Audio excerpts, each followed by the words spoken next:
Hi friends and family, just wanted to give an update. It's been over a year since I did my last update on my layout.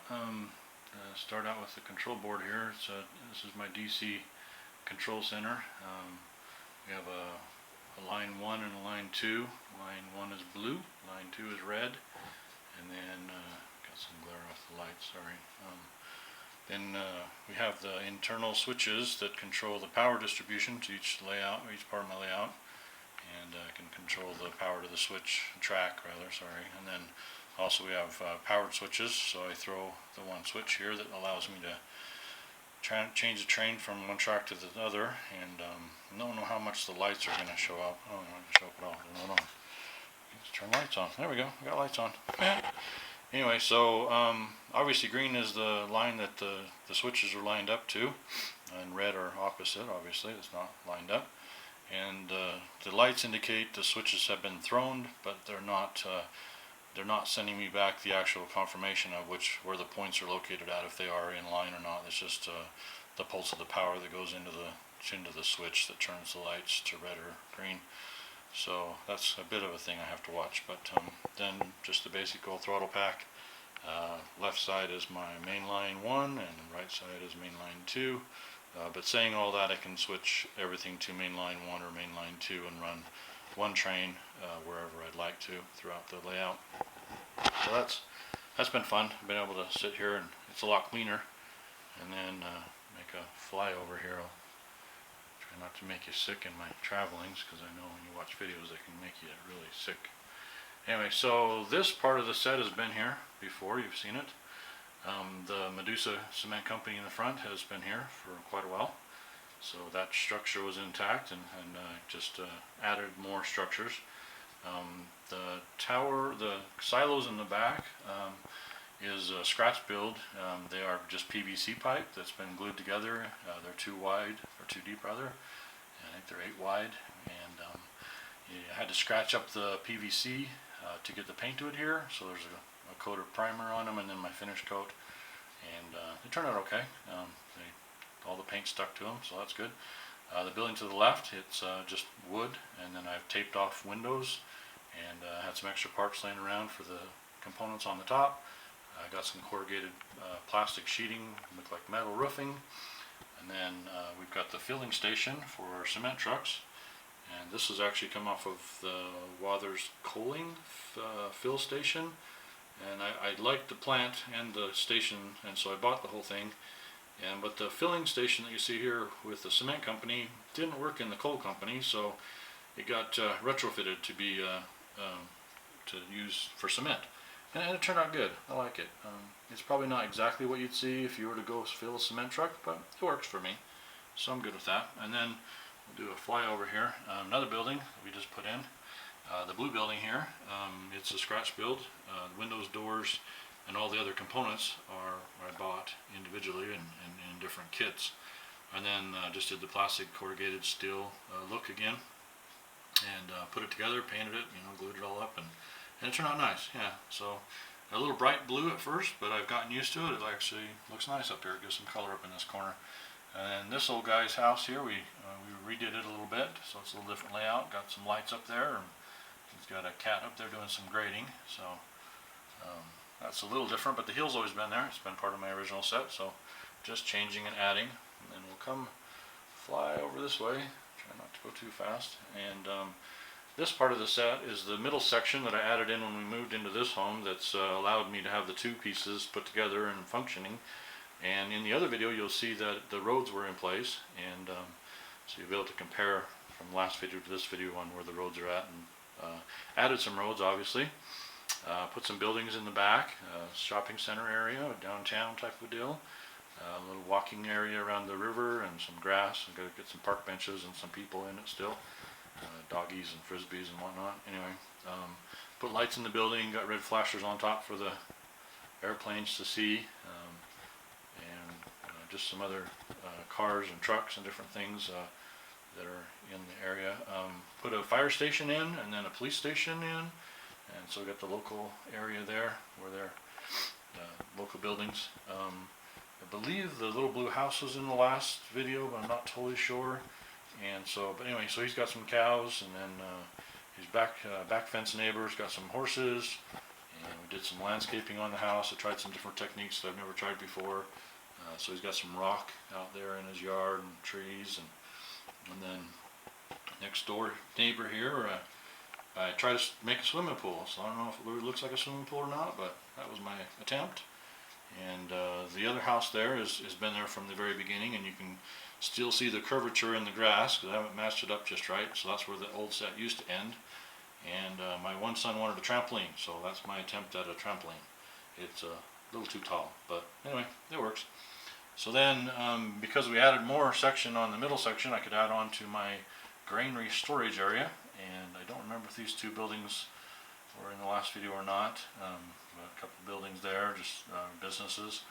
And then nice area for my grain cars. It's kind of nice to lay a few of them out, empties and fulls, and in the process of being filled and distributed back out. So it's been nice. It adds some depth to my set there. I got a fire truck doing a rescue, or somebody needs some medical assistance at the top of the building, and so I enjoy that. Anyway, over to the coaling station. It's been here for a while. Again, it was part of my original set. It's made some changes as life has gone forward. Still haven't finished all the grass. Working on grass and scenery around it still. But the coal cars are there. They've always been there. The road that goes down the hill is new, and then it goes into a tunnel system, disappears into the mountain somewhere. We're not sure where it goes. And then I added on to this section, the grain station, the coal station stopped at the edge of the board there by the mountain. But so we added into this section over here, and just gives me a little bit more storage. It was kind of a dead little corner over here, so to have that was nice. So, and then I'm not sure about other things. You might pick up on something that maybe you saw last video and didn't see this video, or vice versa. And, a lot of this stuff has been here for a while, and, so we'll do that then. So I wanted to run some trains. We got an intermodal train set up there, and then we got another train on the siding over there. We'll start out with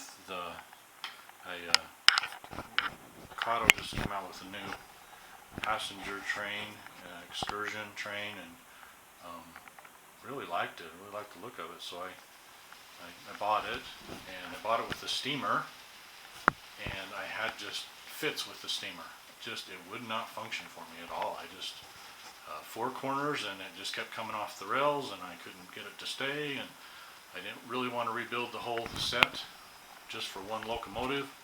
So we ended up switching the locomotive out and sending it back, and they were gracious enough to give me my money back on it, which was awesome. And then bought some E9s, and really enjoy them. Like the look of them. The tankers here are obviously not what would be on the prototypical train set, but the tankers are so cool. I just had to leave them. And then I'm sure you've seen this excursion train 100 times, so it's not anything new, but kind of fun for me. I haven't never had one before, a passenger train, so I've enjoyed it. So we're gonna get some trains going here, and I'll do a switch out. We'll let this passenger train run around one full time, and then I'll switch him out and show you how the board works. And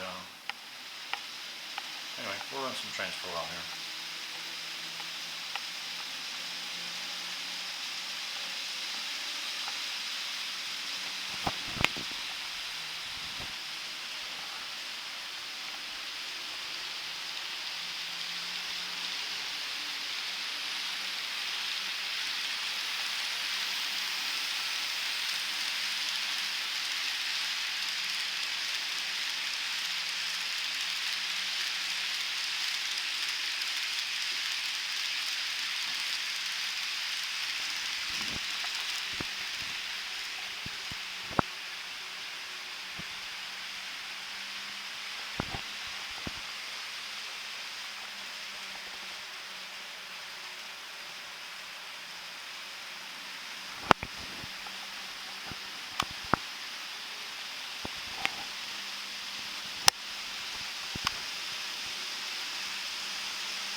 I'll bring the passenger train in for a stop here, and I'll throw some switches and turn power on and off, and then that'll give us the ability to run the train that's in the back. Got some red UP cars on it, so we need to throw the power on the controller first. Go from left to right.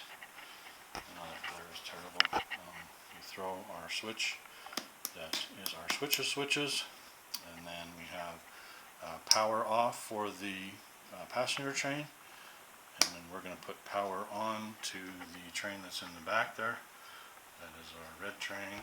It's got some, I'm not sure what it's in. I made some loads for it, but I don't really know what they are. I just found some white rock and thought they looked cool, and so we changed to put the loads in them. So anyway, so there we go. Got this train coming back out on my main number 2, and clearing the switches here. Let it run a little bit, and then we'll be done. But appreciate all the positive comments and support of family and friends that helped me do this, and I'm grateful for my children and for getting me back into this. It's definitely been a fun hobby for me. So, scenery. Oh yeah, somebody commented about scenery. Definitely working on scenery. Just not that artistic, so it's going to take a lot longer than I thought. But anyway. It'll happen, so one day. There's always a list, isn't there? If you guys are building your own, you know what I'm talking about. So, anyway, hope you enjoy. Have a nice day.